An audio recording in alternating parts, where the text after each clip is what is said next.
Dans ce nouvel exemple, je vais vous montrer cette fois comment faire une carte de distribution à partir du logiciel Data Fauna Flora, DFF. Alors si vous disposez de ce logiciel, vous avez certainement une base de données qui contient un certain nombre de données. Imaginons que je désire faire une carte de distribution d'une espèce en particulier. Eh bien, je vais dans les requêtes, et dans les requêtes, moi, j'ai créé une requête qui s'appelle demande taxon carto QGIS. Alors, je vais vous la montrer. C'est une requête pas très compliquée, elle est paramétrée, donc ça veut dire que chaque fois qu'elle s'exécute, elle me demande un paramètre, une variable à rentrer. En l'occurrence, c'est le nom de l'espèce que je désire extraire. Et ensuite, la sélection est la suivante. Je sélectionne le genre et l'espèce, que je concatène avec un espace au milieu pour former un champ qui s'appelle binôme. Ceci, c'est simplement pour éviter de distinguer les sous-espèces des espèces. Je sélectionne le taxon prioritaire. Je sélectionne ensuite l'année en allant chercher les 4 premiers caractères du champ date2, mais je vérifie d'abord si ce champ est numérique. Donc s'il est numérique, alors je prends les 4 premiers caractères. S'il n'est pas numérique, alors je mets 0. Et j'appelle ce champ, la colonne en tout cas, je l'appelle year.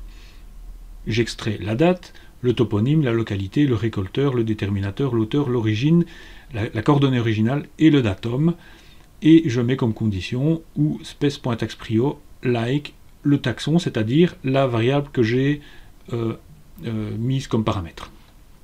Donc j'exécute cette requête, il me demande le taxon et je vais lui rentrer phi étoile tri pour m'extraire toutes les données de Philanthus triangulum, la philante apivore. Voilà, mon extraction est faite, j'ai 2677 données, je peux déjà dans DFF rapidement voir à quoi ça ressemble. Voilà, donc j'ai une carte très simple qui m'affiche la distribution en cours. Alors cette distribution, je vais l'exporter et je vais faire pour ça fichier exporter et je vais choisir ArcView Shapefile.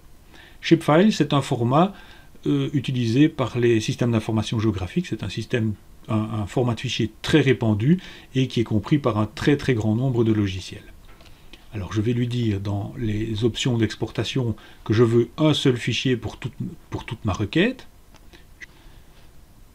Je donne un nom au fichier d'extraction, je vais l'appeler phitri.shp.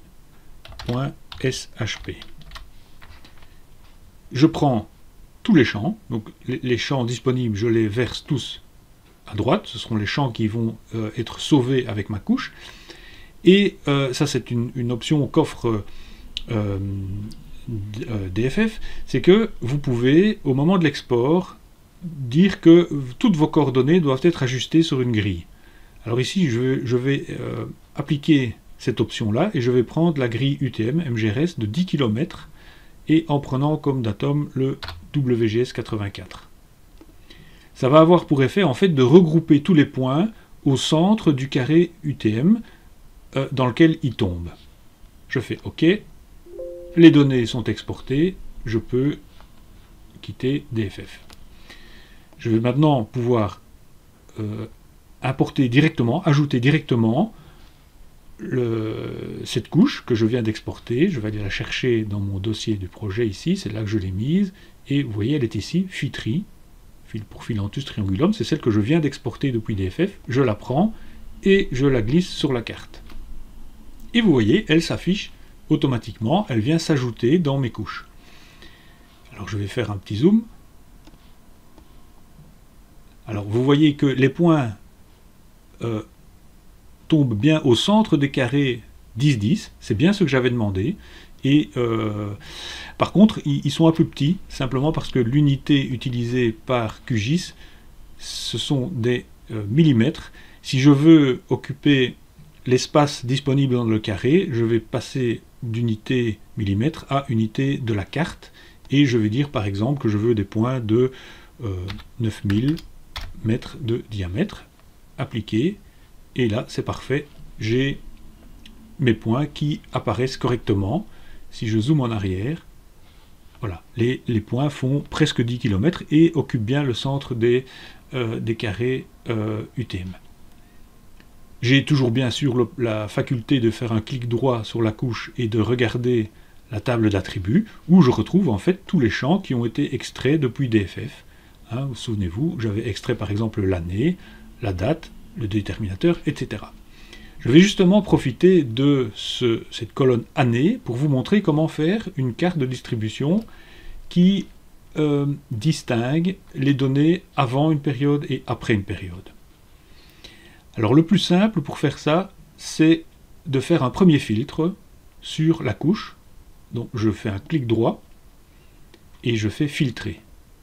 J'arrive dans une fenêtre qui me permet en fait de donner une expression qui va me permettre de filtrer les données. Cette expression, elle est très simple, c'est l'année, donc je fais un double clic sur l'année, et je vais demander toutes les données dont l'année est inférieure ou égale à 1950. Cette expression va me permettre de ne retenir que les données qui vont jusque 1950. Je peux tester, QGIS me dit que c'est OK, et j'applique le filtre.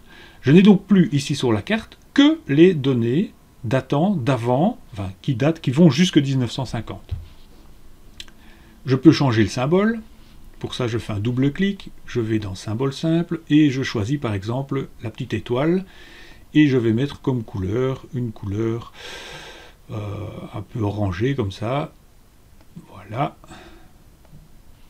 On va regarder à quoi ça ressemble. Ça me convient. Voilà les données jusque 1950. Pour maintenant mettre les données à partir de 1950, je vais dupliquer ma couche. Donc je vais faire un clic droit. Je vais faire copier la couche. Ensuite, un clic droit dans l'espace vide ici et coller. Vous voyez, elle vient s'ajouter ici. Je vais la remonter au-dessus, tout au-dessus. Vous voyez que le petit symbole ici indique que la couche fait l'objet d'un filtre. Et ici, je vais faire un clic droit sur la couche dupliquée, je vais retourner sur filtre, et cette fois, au lieu de prendre comme filtre inférieur ou égal à 1950, je vais prendre supérieur à 1950. Et cette fois, QGIS m'affiche uniquement les données qui datent d'après 1950. Avec le même symbole, mais je vais le changer, je fais un double clic, et je viens ici modifier, symbole simple, je vais reprendre le rond, et je vais prendre une couleur plus dans les verts,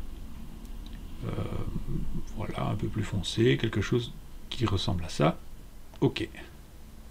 Et j'ai donc, maintenant, je vais faire un zoom pour peut-être voir un peu mieux le détail, j'ai donc maintenant comme première couche les données jusque 1950 et comme seconde couche les données à partir de 1950. Je peux les inverser et j'ai ainsi les données antérieures, qui vont jusque 1950 qui viennent se mettre sur les symboles verts. Pour plus de lisibilité, je peux également sélectionner les deux couches, faire un clic droit et les grouper, et je peux appeler ce groupe Philanthus triangulum.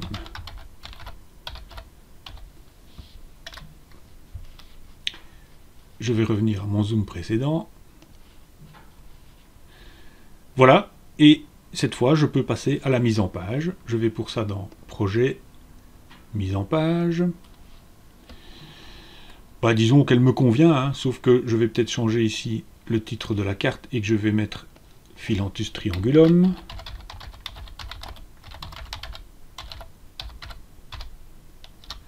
Mais cette fois, j'ai deux symboles sur ma carte. Je vais l'agrandir un peu. J'ai deux symboles sur ma carte et je voudrais que le lecteur comprenne à quoi correspondent ces symboles. Pour ça, je vais ajouter une légende. Je clique sur légende et je viens mettre ma légende, par exemple, ici. Alors, par défaut, QGIS m'ajoute la légende de toutes les couches constitutives de ma carte. Moi, ça ne m'intéresse pas, je veux uniquement la légende pour mes deux symboles. Pour ça, je sélectionne ma légende, je vais dans ses propriétés et je décoche mise à jour automatique. Je sélectionne ensuite les couches que je ne veux pas voir apparaître dans la légende et je clique sur moins. Alors pour masquer le titre de la légende, je fais un clic droit dessus et je fais cacher. Maintenant il me reste mes deux symboles, mais par contre leur signification n'est pas du tout limpide. Pour ça je vais retourner dans ma carte et je vais adapter le titre qui est à côté de chaque symbole. Pour ça je fais F2, pour l'étoile je mets jusque 1950 et pour le rond vert je mets donc F2 après 1950. Je retourne à ma mise en page. Je vais... Alors oui, il ne s'est pas mis à jour. Si, il se met à jour, voilà. Pourquoi est-ce qu'il ne se met pas à jour ici? Ah voilà, évidemment, si je mets tout à jour, ça ne va pas. Je vais refaire ce que j'ai déjà fait. Voilà. Clic droit, cacher. Alors je peux également, parce que je trouve que les symboles ici sont un peu petits, hein, ils ont la taille qu'ils ont sur la carte, mais c'est un peu petit dans la légende, je vais modifier ça, je vais faire un double clic, je vais faire symbole personnalisé, et dans le premier, plutôt que de lui faire 9000 unités de la carte, je vais faire en points, pas 9000, mais 4 mm par exemple, vous voyez, ça c'est pas mal. Et je vais faire la même chose pour l'autre symbole, double clic, symbole personnalisé, et je viens choisir 4 mm.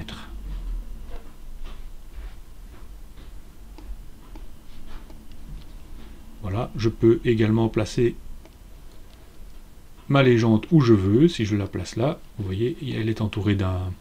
Elle est dans un cadre blanc. Il y a encore un petit truc qui me chiffonne, c'est l'espace qu'il y a entre l'étoile et le bord supérieur. Alors pour changer ça, il faut aller dans l'onglet Espacement et choisir... il faut mettre 0 au premier.